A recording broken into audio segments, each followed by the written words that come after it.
Alright guys, we're going to make ghee today. Ghee is clarified butter. You basically boil all the water out of it and then skim off the milk solids. It's a really good cooking oil, especially once you get into paleo. It's a high heat oil. It doesn't scorch at low temperatures, so I actually saute like fried eggs in it, or I use it to cook a lot of stuff just in the frying pan. You can use it instead of olive oil or canola oil because it's a high heat oil and it actually has a pretty good flavor to it. We're actually going to use grass-fed butter because it has a pretty good, it's got a better fat content than non-grass-fed butter. So I really recommend you make this one of your main cooking oils as you move over to more of a paleo lifestyle. Okay, so the stuff you're going to need either a large saute pan, or even you can use a stock pot depending on how big of a batch you are making. We're gonna make about 5 pounds worth today, but I don't have all that out. So you'll need that. You'll need butter. This is again, I recommend using grass-fed butter. You can find this at Whole Foods or at Trader Joe's. I personally always use salted butter if you prefer, because I salt all my food anyway. So, but if you want to use unsalted butter, it doesn't matter. You'll need that. You'll also need something to put all of the butter in after you finish clarifying it. What you'll need is a canning jar. I prefer the wide mouth ones. This is just a ball jar, but you can use a mason jar, doesn't matter. Then you will need, we're actually going to can this for storage. You'll need the lids for it and the ring for it. You can find that at most grocery stores, Walmart, wherever. I also recommend buying a pack of these. These are, so after you crack the can open from storage, you can actually use these just to, because I keep mine on my counter when I cook, and I just, on off. This is a little more unwieldy that way. And then you'll also need some cheesecloth as part of the final process. Before you pour it in, we're actually going to strain it out. So when I actually pour it into the cup, I'll have some cheesecloth over it, and I'll strain it out that way. Okay, so first step is going to be, you're just going to take and you're going to put all of your butter that you're doing in the pan, and you're going to melt it. That's it. So I will stick, it's my first stick of butter. You're going to want to put it on like medium heat, medium low. You don't want it to scorch, so just be careful with that. So medium should be good. Throw all your stuff in there. We're going to check back in a sec after I get all the butter melted, and I'll show you what's going on. Okay? Okay guys, while we're waiting for the butter to finish melting, see it's all kind of congealy, but it's not, or liquid, but it's not all melted yet. So we got to wait on that, so we might as well go ahead and prep for our canning. Something I didn't mention before, so 1 pound of butter basically equals 1 pint of liquid. So you'll need 1 jar per pound of butter that you're doing. Okay, so couple canning basics. So if you've never used any of this stuff before, I'm just going to make the assumption that everything you're using is like at least been washed or something. So make sure everything's just basically clean. You don't need to super sanitize this stuff because you're basically pouring boiling hot oil into it, so that should kill everything. To help the canning process though, I recommend throwing your lids. There's basically a wax or a rubber seal around the edges. Just throw it into some hot water before you stick them on and let them get a little bit soft, and that will help them seal when you put them on there. You'll take the cheesecloth, and Linda actually has a really awesome little strainer colander.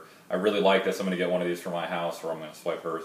But you want to take your cheesecloth, just stick it in there. I cut it off the main thing, and then boom. All right, so there's your jar, because we're basically going to pour, once we get done processing the oil, we're going to pour it right into there. So now you have everything ready to go. Now we're just waiting for the butter to finish. And I'll take you through the stages of what the butter does as it gets towards its finishing, its end point. So stay tuned. Alright guys, so all of our butter is now melted and it's boiling. You want to keep a decent boil. This maybe a little bit more, but nothing crazy. You're not really going to burn anything at this point, but you don't want it bubbling so hard that it just splatters everywhere, unless you really like cleaning up your kitchen. So you can go ahead and see like what it's already doing. This is basically a big vat of melted butter. So there is a foamy layer on the top. You're going to discard this. This is going to stay. You're going to throw this away at the end. If you can see underneath, there is the yellow, basically just pure butter fat, butter oil. That's what we really want. You can't see it right now. I don't know if you can. There's some kind of like little streamers at the bottom. If you've ever, you know, eaten melted butter, there's some stuff that settles to the bottom.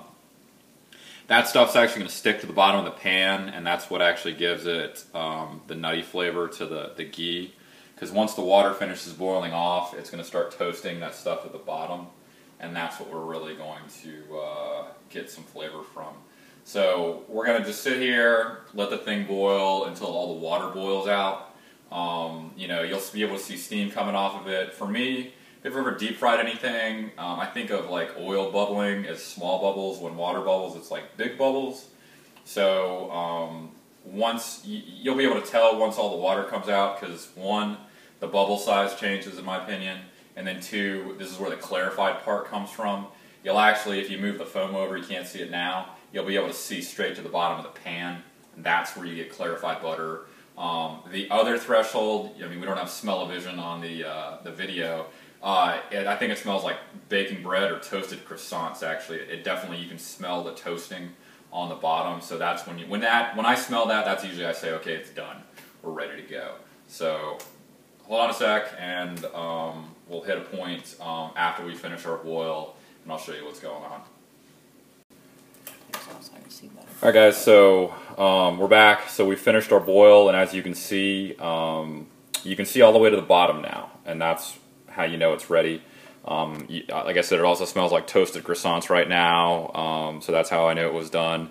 So pull it off the stove, let the boil go away, and you'll notice that this scum forms on the top. That's what the bubbles were at the top, the foam. You want to pull that. You don't want any of that stuff. So Linda's just skimming it off the top. You want to get about 80 to 90% of it off. You don't have to get all of it off, because that's what the cheesecloth is for. So Linda has finished skimming that, and then now what we're going to do is she's going to ladle it, you can pour it, whatever. So she's going to, yep, and then the cheesecloth will get out the rest of the scum. If you get a little bit of scum in there, it's not going to worry, don't worry about it, it's going to float to the top anyway. And then once it cools down, if you want to, I mean, it's still fine if you want, but once you open your can up, if you want to throw that top part away, you can do that, but that's totally up to you.